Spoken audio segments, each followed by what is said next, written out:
crois encore que les effets d'After Effects sont pas disponibles sur DaVinci Resolve? Regarde ça. Dans cette vidéo, je vais te présenter 5 équivalents d'effets d'After Effects sur DaVinci Resolve et ils sont tous gratuits. En fait. Dingue! Le premier effet, c'est le fameux Posterize Time sur After Effects qui, vous devez sûrement le savoir, vous permet en fait de créer des effets saccadés dans vos vidéos. Ça permet littéralement de créer un effet de postérisation temporelle. Sur DaVinci Resolve, cet effet il est aussi disponible, donc pour ça, on va aller se rendre dans Fusion. C'est un effet qui est natif à Fusion et si je me trompe pas, il est aussi disponible sur la version gratuite, je crois. Ça s'appelle tout simplement le stop motion ou image par image si vous êtes en français, quelque chose comme ça. Donc vous pouvez juste aller le chercher. Et là, bon, vu que je suis dans une composition avec seulement un fond noir, on voit pas grand chose. Mais pour vous montrer concrètement, je vais juste prendre une animation en 2-2. Donc je vais prendre un background, je vais le mettre en rouge, un rectangle plutôt. Voilà, comme ça. Je vais mettre des points sur la position. Je vais juste venir smooth mes points clés. Et je vais même faire une petite boucle, je pense que ça peut être pas mal, pour qu'on voit vraiment bien. Ok, donc ça c'est de base sans notre effet, on voit que le mouvement il est plutôt fluide, mais, et c'est un effet que j'aime beaucoup, pour rajouter un peu de piment, je sais pas, à vos animations, vous pouvez utiliser le stop motion. Donc pour ça vous faites Shift espace, vous tapez stop motion, et là, eh ben, vous voyez, on a cet effet saccadé. On aime ou on n'aime pas, moi personnellement je suis une adepte de cet effet, je le trouve incroyable. Après voilà, là c'est vrai qu'il est un petit peu fort, on peut peut-être le diminuer un petit peu. À 1, sachez que c'est comme si c'était à 0, en fait je sais même pas pourquoi est-ce que c'est pas 0, mais 1 c'est comme si l'effet il marchait pas quoi. 3 c'est bien. 3 c'est un entre-deux, j'aime bien, c'est pas trop fort. En vrai même 5 comme ça moi j'aime bien, une fois de plus ça par contre c'est une histoire de goût et de couleur. Mais voilà pour le premier effet, il s'appelle stop motion et il est vraiment super bien je trouve. Ensuite le deuxième effet très connu c'est le Puppet Tool, l'effet de marionnette sur After Effects. Sur DaVinci Resolve on va dire qu'on a un équivalent, ça s'appelle le Warper et je vais vous montrer comment est-ce qu'on s'en sert. Cette fois-ci je suis de nouveau dans Fusion et j'ai pris un personnage pour vous montrer tout simplement l'effet. Donc on a un personnage très basique, il sourit, il est très content et nous ce qu'on va faire c'est qu'on va utiliser du coup le nœud Warper, donc une fois de plus Shift espace, je vais chercher Warper et dans mon inspecteur au niveau du wrap mode je vais mettre point et je vais mettre des points en fait sur les parties que j'ai envie d'animer. Moi ce que j'ai envie d'animer c'est sa bouche, donc je vais juste venir mettre 3 petits points comme ça. Et là où c'est important c'est que vous voulez aussi mettre des points de sécurité pour pas que tout le personnage bouge en même temps. Vous voulez vraiment vous concentrer sur son sourire, donc on va isoler seulement le sourire. On va appuyer sur Shift cette fois-ci et on va pouvoir cliquer avec notre souris et mettre des points, on le voit ici ils sont rouges, pour dire en fait à Fusion que toute cette partie autour on veut pas qu'elle bouge, ok? Et ensuite, au niveau des points blancs, vous pouvez tout simplement vous amuser à changer un petit peu la position. Et là, on le voit, ça marche quand même assez bien. Je vais faire un truc comme ça, imaginons. Et si vous voulez l'animer, vous allez retourner tout simplement dans votre inspecteur et dans le Wrap Strength, vous allez juste mettre des points clés, quelques frames plus loin, et en fait vous pouvez vous amuser avec le curseur, vous le remettez à 0, et en fait ça vous donne une petite animation, on le voit comme ça. C'est juste que c'est un peu lent peut-être, un peu beaucoup. Et du coup voilà ce que ça donne. Et honnêtement, franchement, c'est pas mal aussi, je trouve qu'il marche plutôt bien. Donc c'est cool. Une fois de plus, je crois qu'il est disponible sur la version gratuite et je saurais pas vous dire à chaque fois qu'est-ce qui est disponible sur la version gratuite, de payante, machin.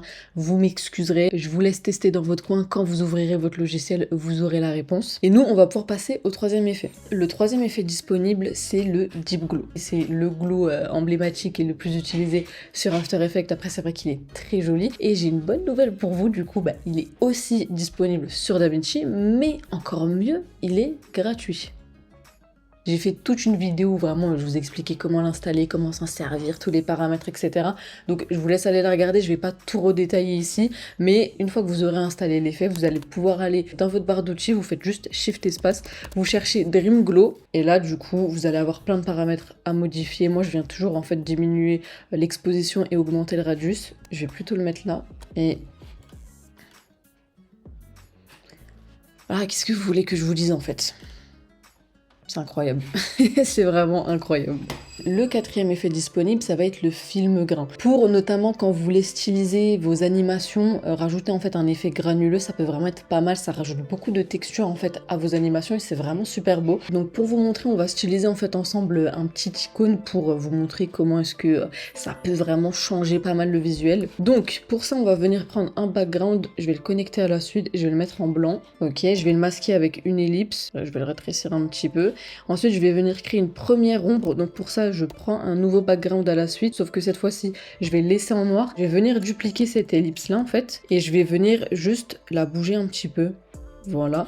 Et je vais rajouter beaucoup de soft edge, donc la bordure de flou, je sais pas vraiment comment traduire, mais voilà. Et je vais juste venir l'inverser. Donc ensuite, je vais aller dans ma merge et au niveau du mode de fusion, je vais mettre en A-top. Comme ça nous donne quelque chose comme ça. En fait, ça va vraiment juste être délimité dans l'œil qu'on vient de créer. Ensuite, on va s'occuper de la pupille. Donc pour ça, je viens prendre un background. Cette fois-ci, je vais le mettre en dégradé et je vais le mettre en radial. Et je vais lui faire des petits yeux verts. J'aurais tellement aimé avoir les yeux verts. Ça va, en vrai, au soleil, ils sont un peu verts quand même. Ensuite, je viens prendre une ellipse et cette fois-ci, je vais vraiment pas mal la diminuer pour avoir quelque chose comme ça. Et au niveau de mon gradient, je viens juste, voilà, essayer de faire en sorte que ce soit au centre. Et là, déjà, en vrai, on est pas mal. Ouais, j'aime bien. Ok, parfait. Et ensuite, je vais faire le même travail d'ombre que je viens de faire juste avant. Donc, je prends un second background noir cette fois-ci. Ensuite, je viens dupliquer l'ellipse que je viens de créer. Et là, bah, pareil, vous allez deviner. Hop. Je la décale un petit peu, je mets du flou, je l'inverse. Et cette fois-ci, je viens prendre ma première ellipse pour masquer ma merge. Et du coup, on a quelque chose comme ça. Pour finir, on va lui faire la pupille, puisque là, du coup, ça ressemble pas à grand-chose. Donc, je reprends encore un background noir. Et cette fois-ci, je déteste dire background. Genre, ça sonne hyper mal. En anglais, c'est mieux, c'est genre background. Je vais pas m'amuser à dire ça à chaque fois quand même. Mais oh, background. Oh, ça sonne tellement mal. Bref, voilà. Et ensuite, on peut mettre un petit peu de bordure de flou si on a envie, mais voilà. Donc là, on a notre œil de base. C'est déjà bien en soi, mais maintenant, on peut pousser le style un petit peu plus loin. Moi, comme ça, je trouve que ça manque d'un truc. Donc pour ça, je viens prendre mon fameux effet qui s'appelle le film grain. Pour ça, Shift espace et vous tapez film grain. Et là, on le voit tout de suite, ça a ajouté du grain, ça a ajouté cette texture très granuleuse. Et ça, c'est un style qui se fait beaucoup aussi. On n'aime pas, mais moi personnellement j'aime bien, et si jamais ça peut intéresser des gens, bah au moins vous savez comment faire. Donc juste ici, on le voit, si on le laisse comme ça va bouger dans tous les sens, et j'aime pas du tout. Donc je vais juste venir bloquer le temps pour que ce soit figé.